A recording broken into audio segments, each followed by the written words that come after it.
Hey everybody, it's Cindy here, and I am happy to talk to you today about some relationship reminders. My workshop a couple weeks ago on radical relationships and the couple of videos I've done on this in the last few weeks have been have touched a lot of nerves out there and been quite popular.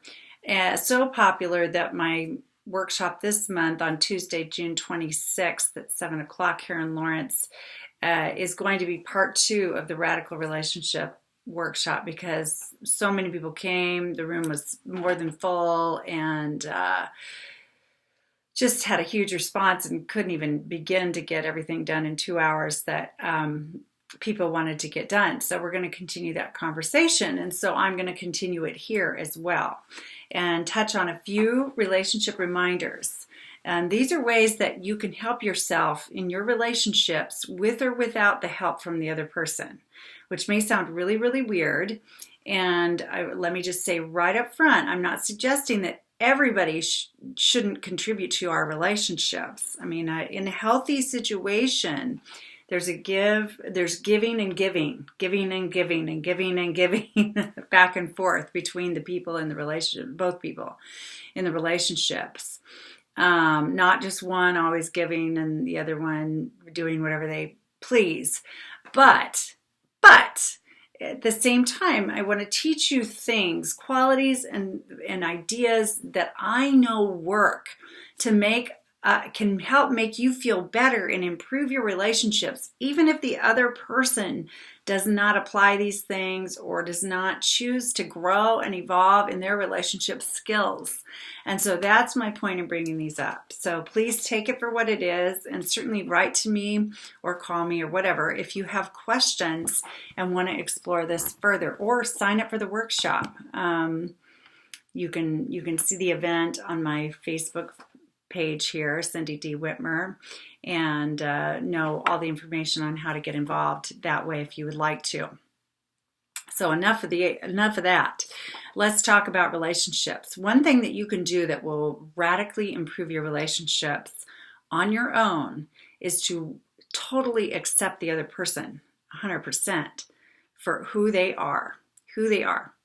For example, I had a really close girlfriend for many, many years. She's deceased now, but she was married to a gentleman who did not belong to the same religion as her. As a matter of fact, they belonged to two religions that were almost in direct opposite of each other, and they were married and happily married. And I said to her, how do you do that? How do you manage that? They even raised a child together, and she said, we totally accept each other's perspectives, religious perspectives, and need to worship how we each need to worship and all of that. She says just 100% acceptance. And I thought, wow, that's incredible, because think of all the wars even in the world that are started in the name of religion, and all the arguments that you've known of or participated in or conflicts you've seen in your life or in your family's life or even in your own congregation or denomination's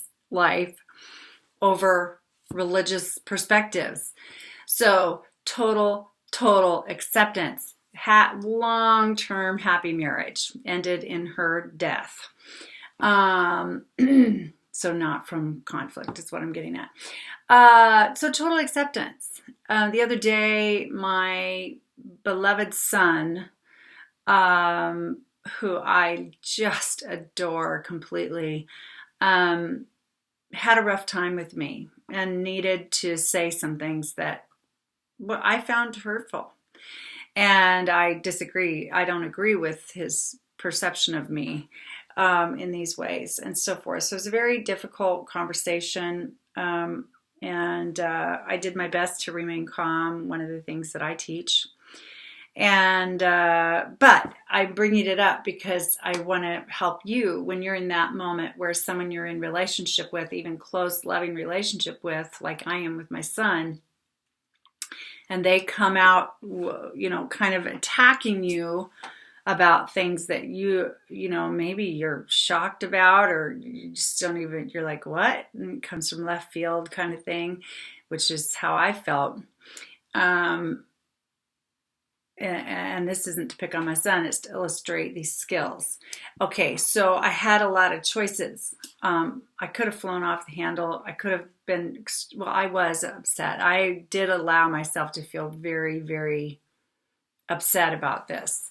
But I think I remained calm and didn't do any, nagging or name calling or all those things we do sometimes when we feel defensive or whatever. And instead, I just kept seeking to understand. I kept saying, okay, I don't understand. I need more information. I need to know more where you're coming from.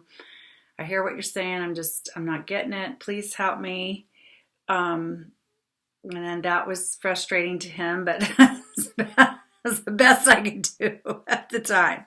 So some qualities in relationships that we can insist upon to make it best is, again, total acceptance. Like I could totally accept where he was at. I can instantly forgive him for the things that the things that he said that I found personally hurtful, or the tone, the attitude, whatever. So instant forgiveness, and that serves all of us really, really well if we can clean the slate right away. And then, being completely honest with him. And I was, and I believe he was completely honest with me. And part of that was agreeing to disagree for me, is just to say, I don't see this the same way as you do. We have different perceptions about this, and you have your perception and I have mine, and they're just different. And so trying to say to him, I guess we're going to have to just agree to disagree on those particular pieces of the conversation. And instead of just, going over things and over things and over things endlessly, or getting into an all-out war about things. And so kind of having a conflict-free zone, like not choosing to get into a battle with someone. Now, I kept the conversation going. I kept attempting to communicate with him. I kept asking questions to understand. I kept giving him feedback, what I was hearing in my perspective and things like that. So there was effort going on to reach some consensus or understanding of what was best for us both and everything. But I didn't want to start an argument, so to speak. And that's another thing, I'll give you another example, and that is my beloved, whom I'm in a loving partnership with. He heard me talking to someone. He was present when I was on the phone with someone else close to me the other day, or during part of that conversation. And he told me after the conversation how he felt about my end of the conversation, and he disagreed with how I handled something in that conversation, or that I was even having the conversation with this particular person, because he didn't think it was probably best that I was having the conversation, and I had my reasons for having that conversation. And it was a calm, healthy conversation. Well, in my opinion, in his, it was a conversation that he didn't think was necessary to have with that particular person. And anyway, I listened to him because I respect him. I love this man and respect his opinion. And I don't agree with his opinion on that. And we know that we don't have the same feeling about that. Although I understood where he was coming from. And he probably understands where I'm coming from. I don't know what he would say to you if he was right here.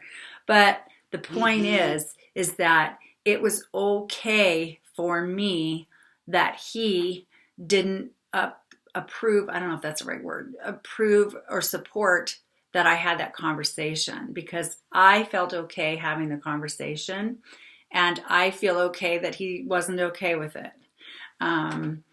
It wasn't a conversation about him or about his life or that affects him at all. It was a separate relationship conversation So I just want to say that, because that might have been a little different if it had directly been about him or whatever. But so even in your closest relationships, you can agree to disagree.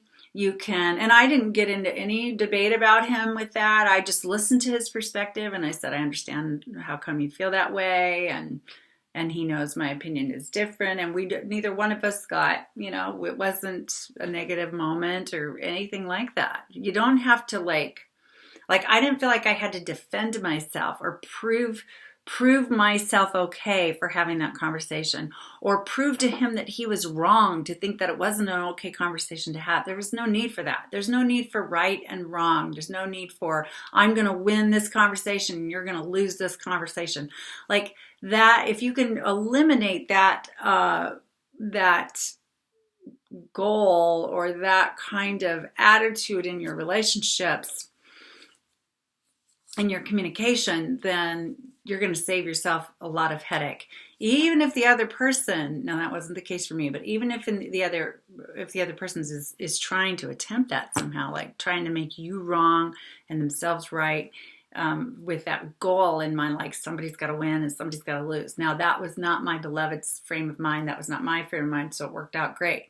But if you have someone who thinks somebody has to end up wrong and make themselves right, you do not have to engage in that. You don't have to go that route. You can just say, I get where you're coming from. Thanks for explaining yourself to me.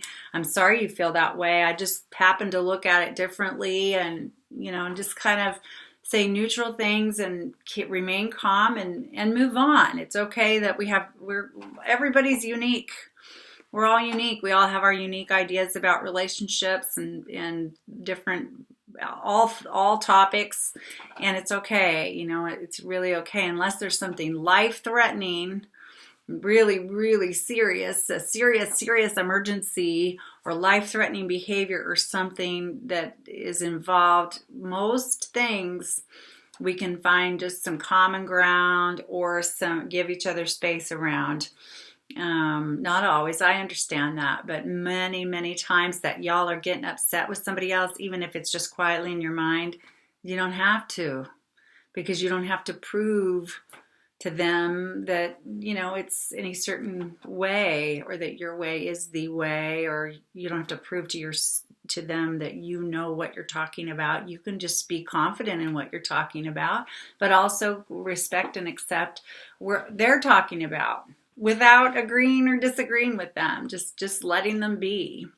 Now, we find this in politics a lot. People have talked to me a lot in the last year about how to handle, their friends or loved ones who feel politically very different from them. And it's like, people just let people be. I mean, vote for what's important to you, or campaign for it, or picket for it, or lobby for what's important to you. Stand up for what you believe in, for sure. But we don't have to, just rat on other political parties or perspectives even within our political party. If you assign yourself to a certain political party, it's like, just listen, seek to understand, even if it's really, especially if it's really, really different. I've listened a lot to people with different political persuasions than myself in the last year and a half or two, more than ever, I would say, to attempt to understand, because I've had a hard time understanding some things. And I don't understand everything, but I can understand more than I ever would have imagined. It doesn't mean I agree with everything. Don't get me wrong. It doesn't mean I agree with everything, but I don't disagree with everything either. And I want to understand people. I really do. All kinds of people with all kinds of perspectives, because I feel like it expands our brain, it opens our hearts wider, and it all ultimately is going to make the world a better place as much as we can do this. So I dial this completely down to our relationships really close to us, and then hopefully the ripple effect, the loving kindness we show ourselves and to those closest to us can, create a ripple effect in our communities and around the world. And so the world is going to be better the more that we can approach our relationships in a calm, loving, accepting manner. So I just encourage you to try some of these things. Let me know how it's going and what questions you have. And hey, sign up for the workshop if you're local or reasonably local, and we will practice and work on this stuff in any way, with your toughest questions and challenges, bring them. I love to help people with their relationships. So anyway, I hope you have a great day, and I'll talk to you again soon. Bye-bye.